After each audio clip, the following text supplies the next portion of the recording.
청취자 여러분 안녕하십니까. 신율의 뉴스 정면 승부 진행을 맡고 있는 명지대학교 정치외교학과 신율입니다. 윤 대통령이 오늘 국무회의에서 의결된 9.19 군사합의 전부 효력 정지안을 제거했습니다. 정부가 북한에 통보하면 합의 효력은 즉시 정지되는데요. 9.19 군사합의는 남북 간 접대 행위를 금지하는 내용을 담고 있습니다. 여기에 따라서 군사분계선 일대에 군사훈련이 가능해지고요. 대북 확성기 방송도 재개할 수 있는데요. 여야는 각각 불가피한 대응 조치였다, 나쁜 대책이라는 입장을 내면서 설전을 벌이고 있습니다. 북한이 가장 민감하게 반응하는 확성기 재가동까지 거론되는 상황에서 한반도의 긴장감 높아질 수밖에 없을 겁니다. 자, 오늘 저희가 준비한 소식 말씀드립니다.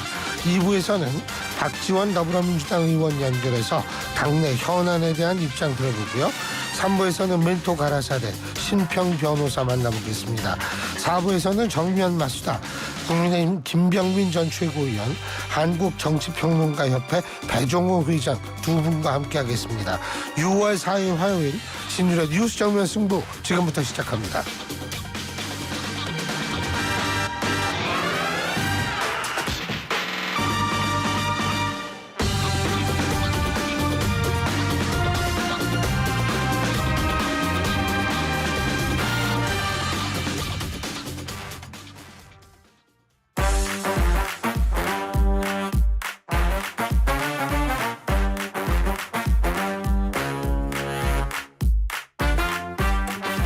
예, 언제나처럼 신율의 뉴스 정면 승부, 오늘 하루 중에 정치 뉴스 알아보고 또 분석해보는 뉴스 인앤아웃으로 시작할 텐데요. 오늘도 항상 든든하게 저를 도와주고 있는 이우영 아나운서 함께하겠습니다. 어서 오십시오. 안녕하세요. 국밥 같은 남자 이우영입니다. 왜 국밥이에요 근데? 든든하니까요. 아, 하나 먹으면 든든하니까. 네. 나 불쌍하죠. 네? 나 불쌍하죠. 뭐라고 말씀드려야 될지 모르겠습니다. 너무 불쌍해서. 네. 이 마음 자세가, 이 공감하는 마음 참 좋습니다. 저는 MBTI F입니다. 아, 나 또 잊어먹었네 그거. 뭐였는지. 아, 요새는 입사할 때도 물어본대요. 네.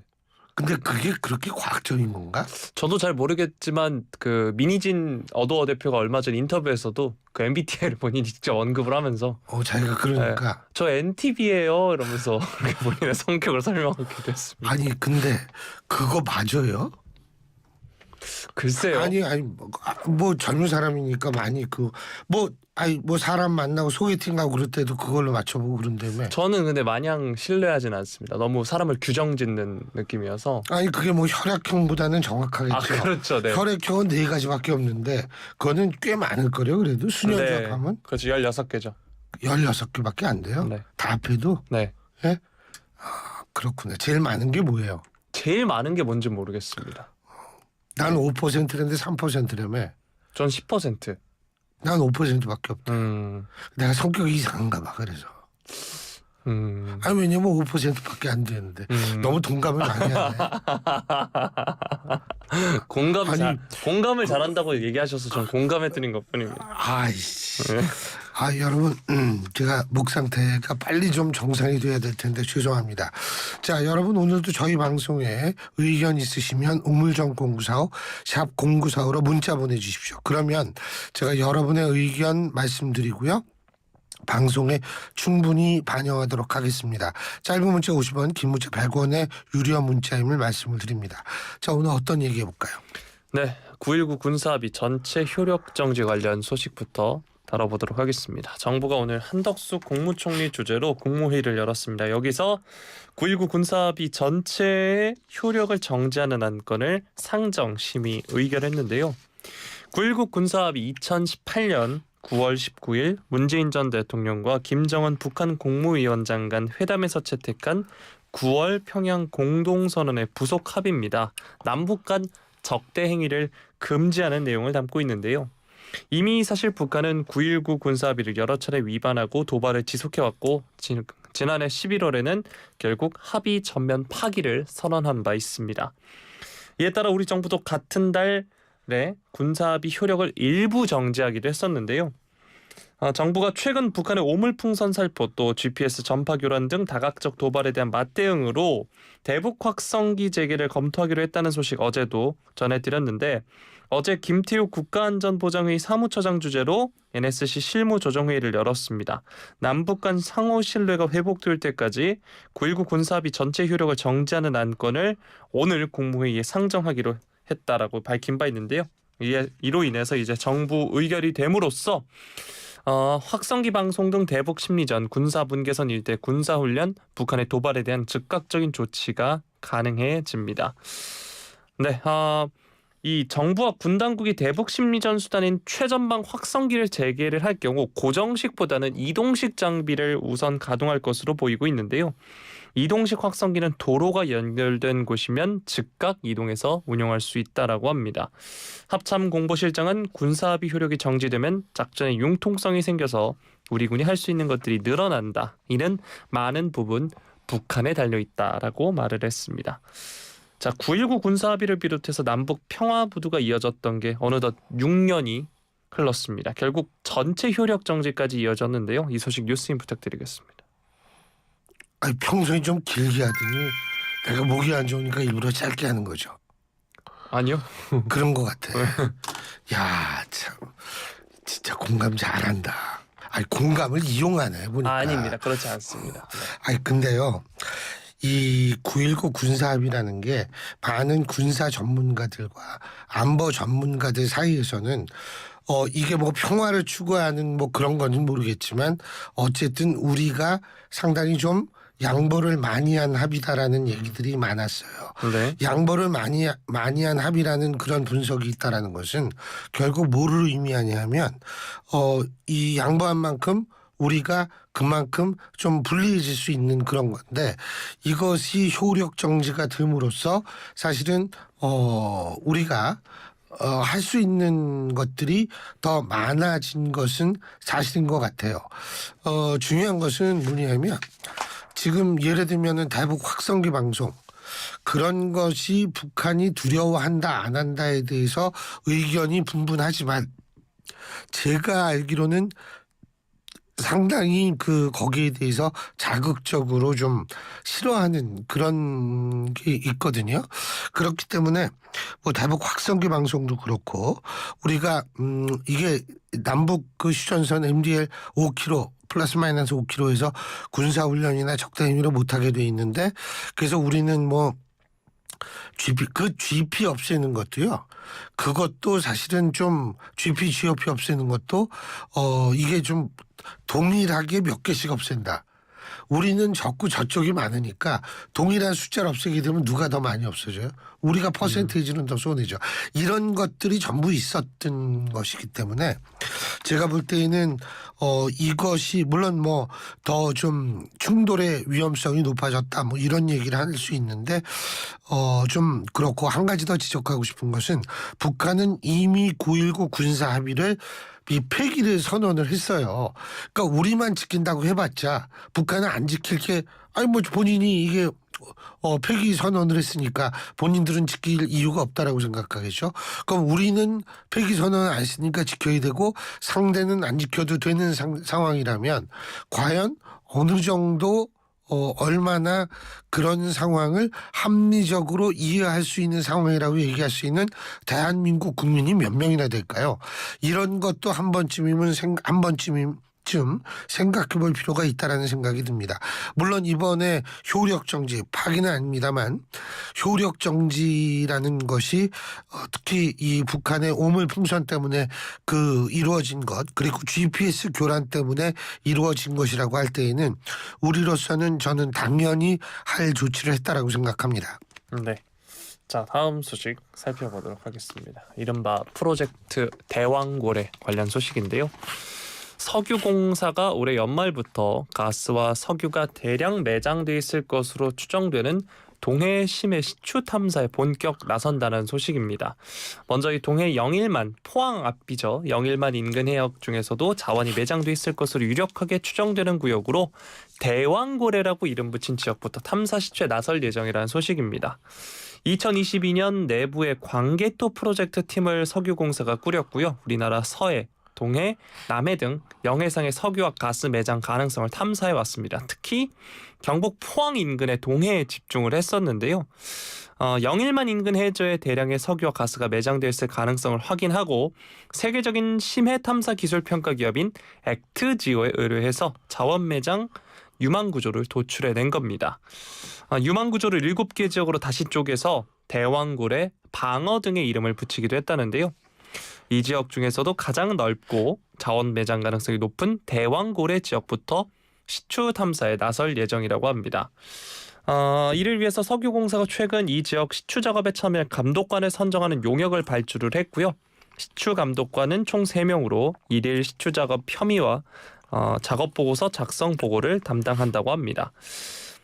만약에 실제 석유와 가스 매장된 게 확인이 된다면 자원 빈국으로 여겨졌던 우리나라가 단숨에 세계 11위권 산유국으로 발돋움하게 된다고 하는데 이게 카타르와 비슷한 수준이라고 하더라고요. 카타르도 이제 산유국으로 워낙 유명한 나라인데 실제 상업 생산까지는 시추 탐사 등 여러 과정을 거쳐야 하지만 그간 쌓아온 경험과 발전된 기술을 바탕으로 실제 상업 생산까지 이어질 가능성이 크다는 전망도 나오고 있습니다.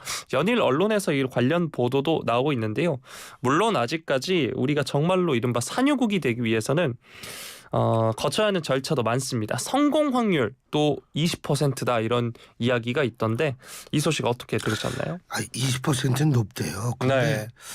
내가 어제 뉴스에서 볼 땐 23일이라든지 11위로 올라갔네. 예? 근데 이게 나와야 나오는지 알죠? 근데 방어회 좋아해요? 정말 좋아합니다. 고래회 먹어봤어요? 안 먹어봤습니다. 나는 우리 와이프랑 울산 갔을 때 거기 그 고래 그 음식을 파는 데가 많아요. 네. 그러면은 이렇게 세트를 시키면은 전골하고 회하고 뭐 이런 거 나오더라고요. 네. 예. 근데 뭐 그렇게 뚜렷하게 뭐 기억에 남을 정도는 내 개인적으로는 물론 좋아하시는 분도 있을 수 있지만 근데 이 방어회 같은 경우에는 왜 이렇게 좋아해? 아니 방어회 얘기. 아니 지금 방어하고 고래 얘기한 사람이 누구야? 근데 저요. 그러면서 당연히 이 방어 나온 회의가 나와야죠. 네네네. 그런데 이게 이 방어회 쪽에서는 안 나온 모양이에요. 그 시그널이 네. 예?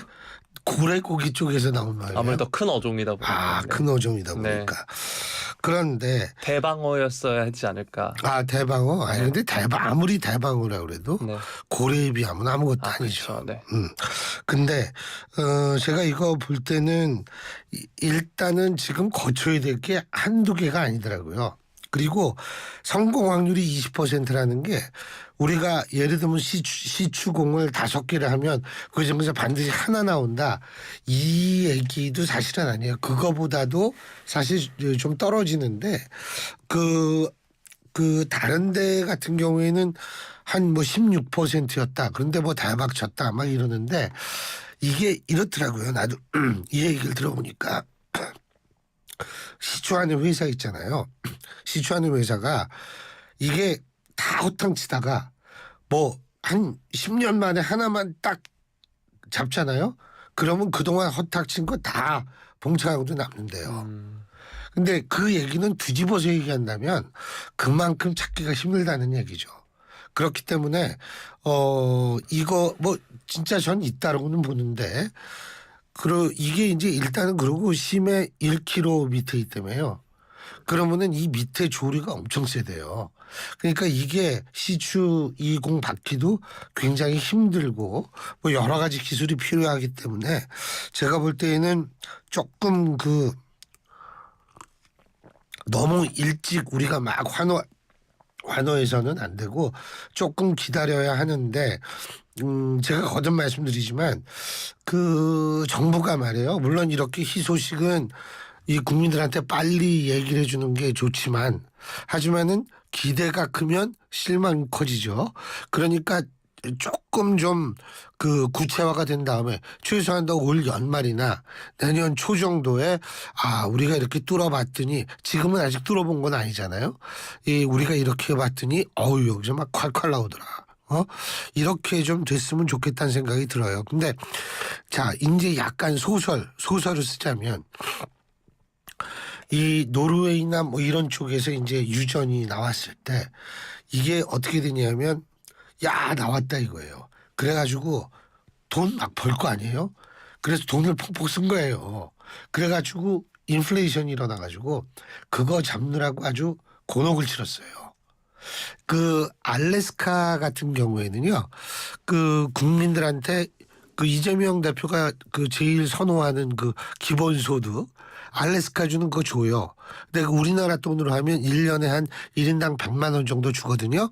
그건 뭐냐면 광물 펀드가 있어요. 거기가 석유를 비롯한 광물 펀드에서 나오는 이자 중에 이익금 중에 일부를 인지 주민들한테 주는데 알래스카 인구가 생각보다 얼마 많지가 않거든요.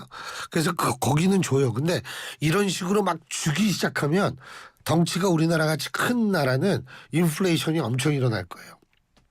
그러니까 우리나라 같은 경우에는 펀드를 만들어서 예를 들면 정말 필요한 곳에 직접 국민들한테 돈 줘가지고 인플레이션이 일어나지 않도록 예를 들면 뭐 국민연금 요새 문제잖아요.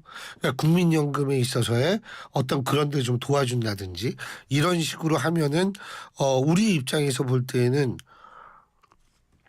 상당히 그 좋은 결과를 가질 수가 있는데 자 지금까지는 SF 소설이었고요. 이 소설이 현실화되기 위해선 일단 좀 뭐가 나와야겠죠. 지켜봐야 됩니다. 네. 자, 다음 소식 살펴보도록 하겠습니다. 정부가 석 달 넘게 이어지고 있는 수련병원 전공의 이탈 사태 해결을 위해서 전공의들의 사직을 허용하면서 퇴로를 열어주기로 한 겁니다. 네, 조규홍 보건복지부 장관 오늘 오후 정부 서울청사에서 의료개혁 관련 현안 발표 기자회견을 열었습니다. 여기서 출구 전략 등을 발표를 한 건데요. 집단 사직서 수리 금지 명령 등 기존에 내린 명령을 철회해서 전공의들이 내놓은 사직서를 수련병원이 수리할 수 있도록 허용하겠다라고 발표를 했습니다. 정부가 전공의와 또 소속 수련병원에 내린 진료 유지 명령, 업무 개시 명령, 사직서 수리 금지 명령 등 각종 명령을 철회한 건데요. 전공의 집단사직 초반 기계적법 집행을 강조했던 정부 이번 철회를 두고 진료 공백을 최소화하기 위한 불가피한 조치다라고 설명을 했습니다. 오늘 명령 철회 문서를 각 병원에 발송할 예정이라고 하고요. 오늘부터 각 병원장께서는 전공의의 개별 의사를 확인해 복귀하도록 상담, 설득해 주시길 바란다라고 이야기했습니다. 또 현장에 남아서 묵묵히 환자 곁을 지켜준 전공의와의 형평성 문제가 제기될 수 있는데 이들에게는 별도의 지원 방안을 강구하겠다라고 이야기했습니다. 3개월이 넘는 기간에 다행히 국민 여러분께서 많은 협조를 해주셔서 비상진료 체계를 유지하고 있지만 전공의가 돌아오지 않기 때문에 현장의 의료진은 지쳐가고 있고 중증 질환자의 고통이 커지는 상황에서 전공의 복귀를 위한 정책 변경은 불가피했다라고 설명을 했습니다. 정부는 또 행정처분 절차 중단 등 전공의가 병원으로 복귀하는 데 제약을 없앤다는 방침이기도 하고요. 전공의 연속 근무 시간 단축 시범 사업, 전문의 중심의 상급 종합병원 운영, 수련 환경 전면 개편 등을 통해 질 높은 교육을 이루어지게 하겠다라고 약속하기도 했습니다. 자, 이처럼 그동안 막아왔던 전공의들의 사직을 허용해서 수련병원 복귀나 병의원 취업을 유도해서 의료 공백 상황을 해소하면서 또 의정 갈등을 일단락하겠다는 의도로 보이고 있는데 다만 이 정부의 유화 측이 얼마만큼 전공의들의 현장 복귀로 이어질지는 미지수이긴 합니다. 박단 대한전공의협회 비대위원장 전공의들에게 보낸 메시지를 통해서 사직서가 수리돼도 돌아가지 않겠다 이런 입장을 내기도 했는데요. 정부가 일단 의료계에 먼저 손을 내민 모양새입니다. 전공의들의 현장 복귀로 이어질지는 지켜봐야 할 부분인데요. 이 소식 뉴스인 부탁드리겠습니다. 제가 가는 병원에 의사분이 계세요. 근데 이 의사분이 저한테 부탁을 했어요. 뭐냐면 이 지금 전공의들이 사직서를 수리하지 않아가지고 굉장히 여러 가지로 고통을 받고 있다. 그러니까 좀 방송에서 언제 한번 사직서 수리를 좀 해야 된다 이런 얘기를 해달라고 부탁을 하신 분이 계신데 이 그만큼 사직서 수리라는 거는 사실은 전공의 입장에서 볼 때는 굉장히 바랐던 거예요. 그래서 저도 이거 잘 모르잖아요. 의대 교수가 아니기 때문에. 근데 이게 사직서 수리를 하면 두 가지 방향으로 가더라고요. 하나는 뭐냐면 일반 의료에서 개업을 할 수가 있어요. 또 다른 거는 뭐냐면 다른 병원에 가서 전과를 해야 돼요. 다른 과. 그러니까 예를 들면 제가 안과를 전공했던 전공이었었는데 예를 들면 다른 병원에 가서는 안과 말고 다른 과를 전공하면 된다거든요.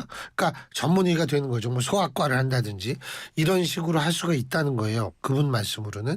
그래서 일단은 박단 그 비대위원장이 사직서가 수리돼도 돌아가지 않겠다라고 얘기를 하는데 저는 이거는 박단 위원장의 얘기 생각은 그렇더라도 전체 전공의들이 이렇게 움직일 수 있는 상황은 아니라고 봐요. 실제로 결혼한 전공의 같은 경우에는 굉장히 가정 생활에 어려움을 겪는 사람들이 많기 때문에 뭐 그거는 비대위 차원의 무슨 일 이거하고 똑같아요. 의대 교수 비대위가 각 대학마다 있잖아요. 그래서 뭐 비대위가 뭘 어떻게 하기로 했다. 그 신문에 막 나요. 근데 실제로 보면 몇 퍼센트 안 된다는 거예요. 그러니까 앞으로 이 부분이 어떻게 전개될지는 뭐 전공의가 어떤 얘기를 했다 뭐 이렇게 해가지고 우리가 이게 잘 안 될 것이다라고 예단할 수는 없는 거고 그리고 이 전공의들의 현장 복귀 예를 들면 이런 케이스가 있어요. 이게 전공의들이 뭐 다른 병원에 가서 다른 전과를 하든 뭐를 하든 지금 그 안 가는 과 있잖아요. 예를 들면 좀 뭐 A라는 과를 안 간다고 칩시다. 그럼 거기는 3년 차가 있으면 2년 차 없고 1년 차가 있고 3년 차가 없으면 밑에 아무도 없고 이런 경우도 많다는 거예요. 그러니까 지금 이들이 안 돌아가건 돌아가건 야 거기 공백 생기면 어떡하나 그 공백은 이미 존재하는 것 같더라고요. 의료계의 얘기를 들어보면. 그래서 저는 일단은 이거 한 건 잘한 거예요. 뭐 사람 왼수질 일 있습니까? 이렇게 먹고 살기 힘든데 일단 먹고 살게 해주고 그 다음에 본인 선택을 하게 해야겠죠. 그러니까 이거는 잘한 건데 이제 제가 좀 걱정이 되는 건 전 대학에 있으니까 이 의대생들 이거 어떻게 할지 이게 집단 유급이 될지 이거를 좀 해야 되는데 제가 볼 땐 유급될 가능성이 높아요. 그거 사실 별로 안 되는데 이거 의대생들 나 학교 다닐 때는 의대생들 다운했다고 그러는데 다운돼 이게 몇 번 되면은 학교 그만둬야 되거든요. 잘들 생각해야 될 것 같습니다. 예. 네. 자, 다음 소식 살펴보겠습니다. 정부 연구기관이 저출산 현상을 해결하기 위한 정책으로 여학생을 1년 조기 입학시키는 방안을 언급해서 논란이 됐습니다. 아휴. 한국조세재정연구원 지난달 30일 재정포럼 2024년 5월호를 발표했는데요. 보고서에는 생산인구 비중 감소에 대응하기 위한 재정정책 방향에 대한 제언에서 저출산에 대응하기 위한 정책 제언을 제시를 했습니다. 남성의 발달 정도가 여성의 발달 정도보다 느리다는 점을 고려하면 학령에 있어 여성들은 1년 조기 입학시키는 것도 향후 정년기 남녀가 서로 매력을 더 느낄 수 있도록 하는 데 기여를 할 수도 있을 것이다 라고 말을 했습니다. 결혼 의지 자체를 제고하는 정책이 필요하다는 언급도 나왔습니다. 연구원은 결혼으로 인해 세제, 재정 규제적으로 부부들이 받는 혼인 페널티들을 집대성하고 해당 불이익을 조정하는 한편 오히려 결혼을 할 경우 안 하는 경우보다 받을 수 있는 각종 혜택을 높여주는 방안이 해당 정책으로 분류될 수 있을 것이다 라고 말을 했습니다. 자, 이런 논란은 당분간 계속될 것으로 보이고 있는데 왜냐하면 이게 여성 조기 입학이 남녀 교제 성공에 영향을 미치는지에 대한 객관적 근거를 제시하지 못했기 때문입니다. 네. 총각 좀 이따 물어볼게. 네. 한편 서울시 의원이 괄약근에 힘을 줘서 근육을 강화하는 케겔 운동을 저출산 대책으로 내놓은 것을 두고도 이제 누리꾼의 공분을 사고 있는데 지난 31일 온라인 커뮤니티에 서울시 출생장려 댄스라는 제목의 글이 올라왔습니다. 이 행사 지난 3월 이 행사에 참여한 김용호 서울시 의원 이 케겔 운동을 이용해 저출생을 극복하려는 의도다라고 설명을 하면서 행사에 참석을 했습니다. 네, 지난해 11월 20일 서울시 본회의에서도 이 운동을 소개하면서 직접 시연을 요청하기도 했는데 누리꾼들 반응은 이제 저급하다. 네, 뭐 이런 반응들이 나왔고요. 이재명 민주당 대표가 오늘 이와 관련해서 언급을 했습니다. 서울시에서 내려온 정책 중 정관 보건수술 지원 정책은 좀 납득하기 어렵다. 또 이 댄스 캠페인, 괄약근 댄스 캠페인 하자는데 이건 국민을, 인간을 능멸하는 말 아니냐 이렇게 비판하기도 했는데요. 네, 정부 연구기관 그리고 서울시 의회에서 나온 해법이라는 점에서 더욱더 황당한 이야기가 아닐까 싶습니다. 이런 발언들 어떻게 생각하시나요? 우리 총각은 이 서로 남녀가 서로 매력을 더 느낄 수 있도록 하는데 이 1년 저거 하면 기여를 할 수 있다라고 생각해요. 다시 그 노래가 이제 역주행을 하겠네요. 뭐. 이승기 씨의 내 여자라니까. 네. 아니면 누나는 내 여자니까. 네, 아니면 뭐 샤이니의 누난 너무 예뻐. 네. 그럴 수 있어. 네. 근데 이게 내가 진짜 한심하다고 보는 게 예전 정권에서는 또 가임기 여성지도 그렸던 거 아세요? 그거 해가지고 아니 나는 진짜 뭐냐면 저출산도 뭐 저출생 문제 심각하죠. 하지만 저출생이든 뭐든 가장 기본은 이 기본적인 데는 인권에 이걸 둬야 돼요. 예? 인권. 무슨 인권? 여성 인권. 여성이 아이 낳으려고 이 땅에 태어난 건 아니잖아요. 야, 전 딸만 둘인데 와, 이거 1년 우리 애를 빨리 조기 입학을 시키면 그만큼 아이를 많이 낳겠네. 결혼을 내가 진짜 나 딸만 가진 아버지로서 이런 얘기 들으면 그냥 웃어 넘길 수가 없어요. 전 화가 나요. 예? 이게 아니 어떻게 표현을 나 가임 여성 지도 그거 하는 것도 내가 그때 되게 화를 냈는데 아니 이게 뭐예요? 그리고 뭐 운동 케겔 운동을 하면은 아이를 출산을 저거 한다? 내가 지금 말이 안 나오는데 목도 아픈데 진짜 이렇게 사람 화나게 만들면 어떡해요? 이게요. 저출생이라는 것을 극복해야 될 과제라는 건 맞지만 중요한 건 이걸 억지로 뭘 어떻게 해가지고 인위적으로 뭘 어떻게 하기는 힘들어요. 예를 들면 프랑스 봅시다. 프랑스 옛날에 초저출산인데 거기서 뭐 케겔 운동 해가지고 지금 아이 그렇게 많이 낳대요? 예? 거기는 그 여학생들은 남학생보다 1년 빨리 학교 들어보내가지고 아이 많이 낳대요? 우리 일단은 저출생 문제 해결하기 이전에 여성의 인권으로서 시각으로서 대접하는 것부터 한번 시작을 해봅시다. 예? 이런 시각 가지고 이게 뭐가 됩니까? 뭐 할 말씀 해요. 네, 뭐 이승기 씨 샤이니 화이팅. 화이팅. 네. 화이팅. 아이고 그래요. 오늘은 여기까지 합시다. 이놈의 목소리는 언제 돌아와 이거. 수고하셨어요. 고맙습니다. 예, 지금까지 이구영 아나운서였습니다.